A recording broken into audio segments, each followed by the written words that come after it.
দাম্পত্য জীবনের সুখ শান্তির জন্য একে অন্যের যে কনসার্নের জায়গাগুলো আছে, ইস্যুগুলো আছে, এগুলোকে মাথায় রেখে চলতে হয়। যেমন আপনি স্বামী হিসাবে বইয়ের বাপের বাড়ির মানুষদের বদনামি থাকলেও করবেন না।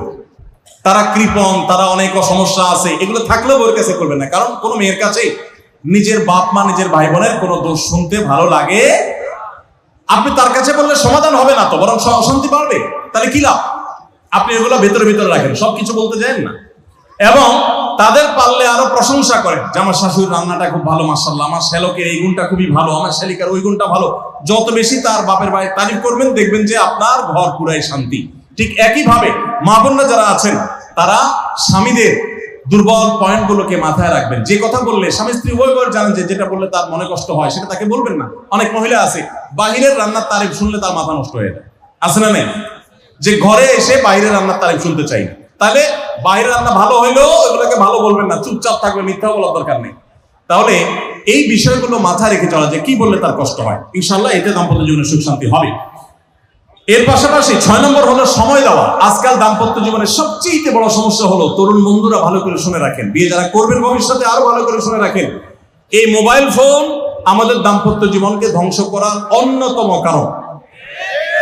অতএব আল্লাহর ওয়াস্তে মোবাইলগুলোকে নিয়ন্ত্রণ করেন, মোবাইলগুলোকে নিয়ন্ত্রণ করেন। বাসায় ঢোকার আগে মোবাইলের গলা চেপে বন্ধ করেন, এরোপ্লেন মুড করেন। ফ্যামিলিকে একান্তে কিছু সময় দেন। সারাক্ষণ খাচ্ছেন মোবাইল টিপতে টিপতে, ওই যে কৌতুক আছে না, যে মোবাইল টিপতে টিপতে খাচ্ছে, খায়া ডাইল মনে করে পানি ঢেলে নিচে পাতে। খাওয়ার সময় এবার চিন্তা করতে বলতেছে যে কি দিয়ে রান্না করছো, লবণ দাও না ডাইলে, আসলে ঢেলে নিচে কি পানি। তো মোবাইল টিপতে টিপতে যদি মানুষ সংসারে স্বামী স্ত্রী একে অন্যের সাথে সময় কাটায়, তাহলে দাম্পত্য জীবনে অশান্তি নিশ্চিত।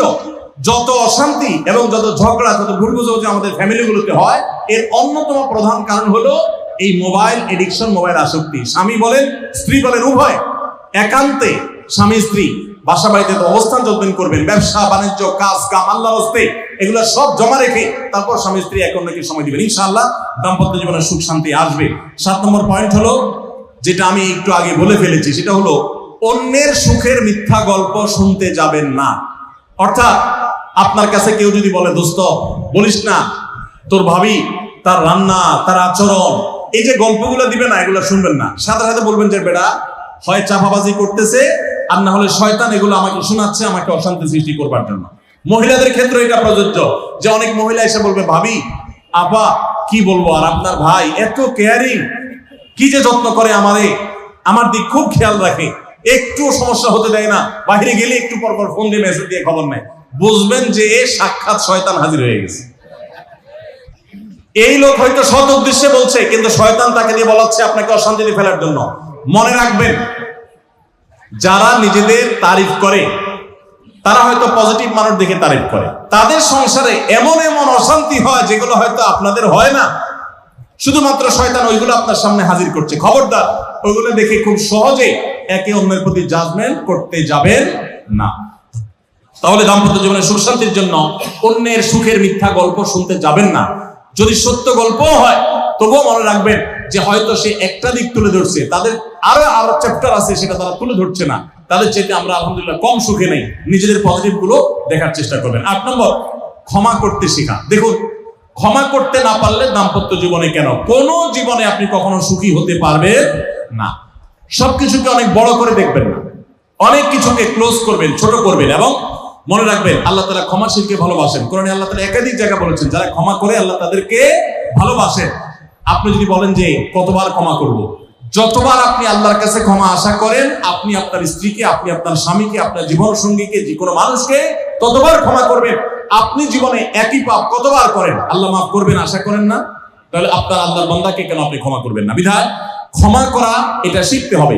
কখনো কোনো ভুল হয়েছে বুঝতে পারলে পণ্ডিতের আকরের সাথে সাথে ভুল স্বীকার করা জানতে হবে, যে হ্যাঁ এটা আমি ভুল করেছি। হ্যাঁ, এটা স্বীকার করলে সে একটু মাথায় উঠে যাবে, সে একটু লাইফ পেয়ে যাবে, কিন্তু এটা একটা ভালো গোল। পরবর্তীতে এটাকে ব্যালেন্স করতে পারবেন অন্যভাবে। ভুল স্বীকার করবেন। মেয়েদের সাথে বিশেষ করে যখন ঝগড়াঝাটি হয়, কোনো কিছু হয়, মনে করেন ঝগড়া তুমুল আকারে চলে গেছে, এখন আপনার স্ত্রী আপনার মৃত্যুদণ্ড জারি করবেন, জাস্ট এটা বাকি আছে। এই টাইমটাতে আপনি যদি চান যে এই রাগের পারদকে পাতাল থেকে মুহূর্তের ভিতর আমি আকাশ থেকে মুহূর্তের ভিতরে পাতালে নামায় আনবো, আগুনের সাথে সাথে পানি করব। একটা বুদ্ধি, একটা কাজ করবে, সাথে সাথে পানি হয়ে যাবে। সেটা কি? এতক্ষণ যা তর্ক করছেন এখন বলেন যে আসলে তুমি ঠিক বলছো, আমারটা ভুল, ব্যাস দেখবেন যে আগুন পানি হয়ে গেছে সাথে সাথে।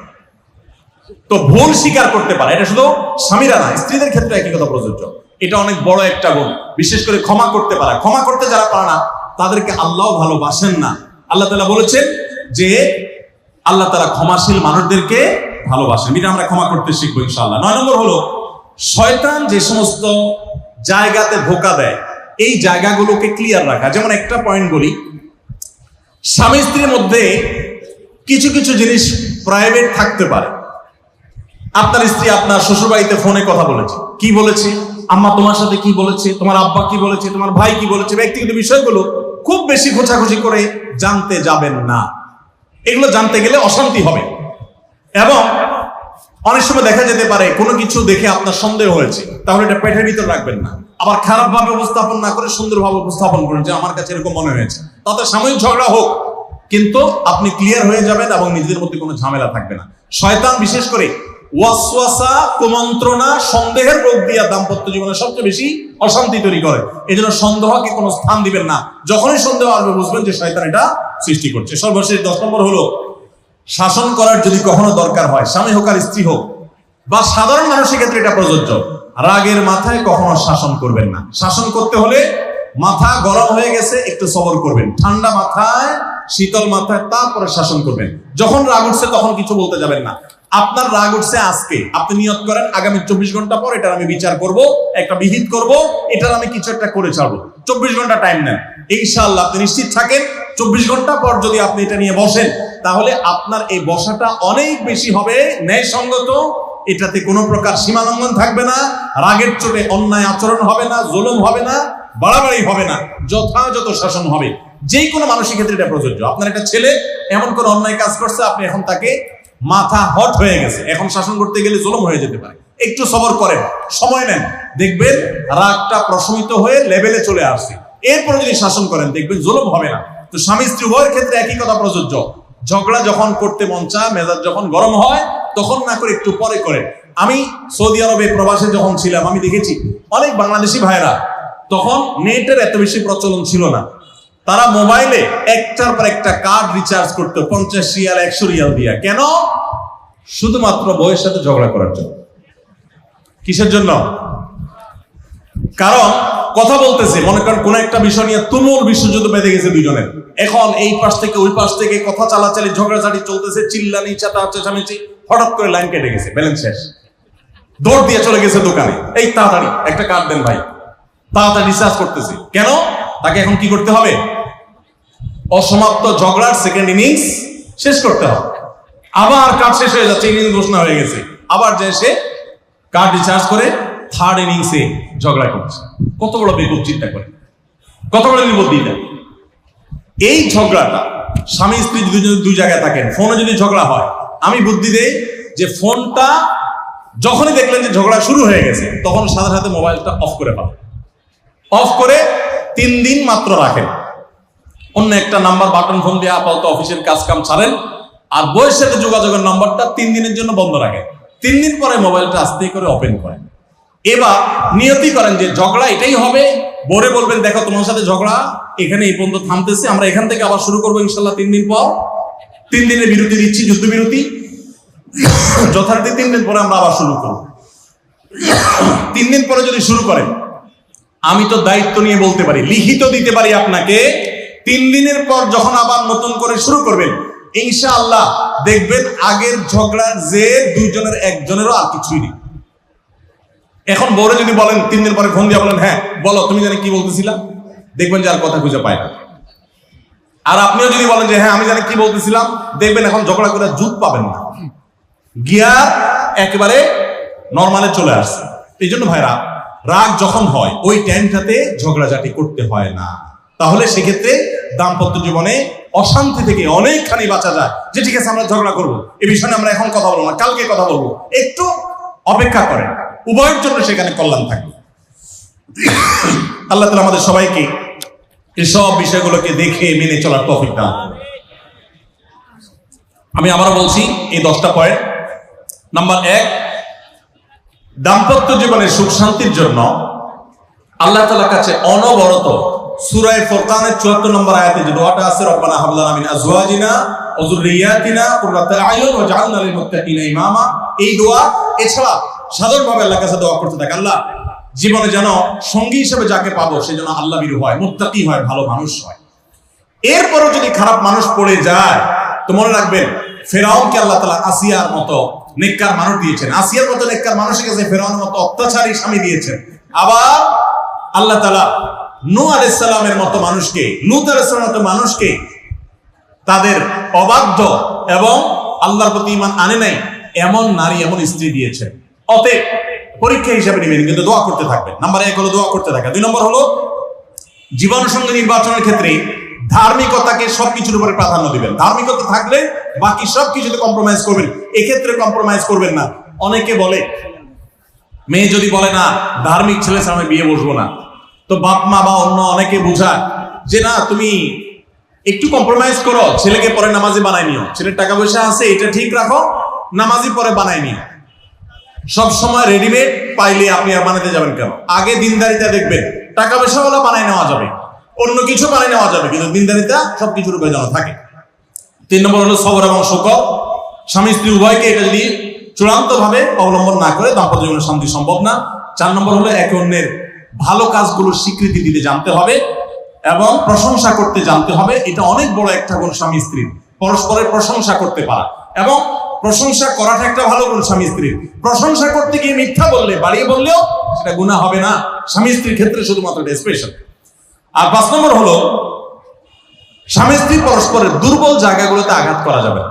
যে জিনিসটা কথা বললে তিনি মনে কষ্ট পান, ওইটা তাকে বলা যাবে না, ওইগুলো থেকে এড়িয়ে চলতে হবে। যে এই বিষয়ে তিনি কথা বলতে চান না, স্বামী তার মায়ের বিষয়ে কিছু বলে রাগ হয়ে যায়, তাহলে এই বিষয়ে আমি কোনো কথা বলবো না, ভুল থাকলেও সেগুলো দেখো না দেখার ভান করবো, সবর করবো।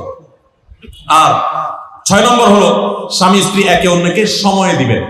সময় যদি দেন, এখন মহিলারাও সময় দেন না, পুরুষরাও সময় দেন, এই জন্যই ভুল বোঝাবুঝি তৈরি হয়, দূরত্ব তৈরি হয়। এখন ভালোবাসা আদান প্রদান করার জন্য SMS, হোয়াটসঅ্যাপ, মেসেঞ্জার, বিভিন্ন রকমের যোগাযোগের মাধ্যম আছে, ফোন আছে, ভিডিও কল আছে। এত মাধ্যম থাকা সত্ত্বেও ভালোবাসা কম। এর অন্যতম কারণ হলো যে সবকিছু এখন অনলাইন করে ফেলছি আমরা, একান্তে একে অন্যকে আমরা সময় দেই না।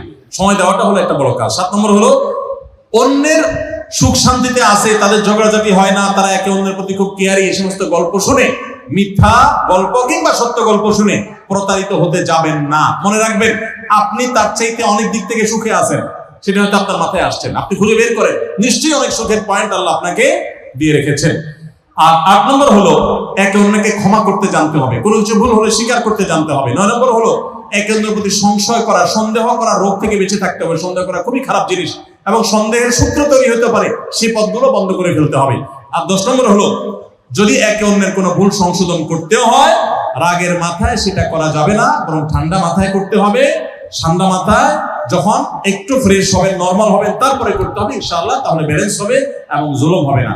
আল্লাহ তাআলা আমাদের সবাইকে সুখী দাম্পত্য জীবন নসিব করুন, বলুন আমিন। আমাদের দাম্পত্য জীবনের সুখ শান্তির উপরে আমাদের জান্নাত অনেকখানি নির্ভর, আমাদের জাহান্নাম থেকে মুক্তি অনেকখানি নির্ভর। কারণ দিনদার জীবন সঙ্গী সঙ্গিনী না হলে, জীবন সঙ্গী সঙ্গিনী মুত্তাকি না হলে জান্নাতের পথের যাত্রাটা অনেক কঠিন হয়ে যায়। এজন্য পরস্পরের জন্য দোয়াও করতে থাকবো, চেষ্টাও করতে থাকবো। আল্লাহ তাআলা আমাদের সবাইকে সেই তৌফিক দান করুন। জাযাকুমুল্লাহু খাইরা ওয়া আখিরু দাওয়ানা আলহামদুলিল্লাহি রাব্বিল আলামিন। যেহেতু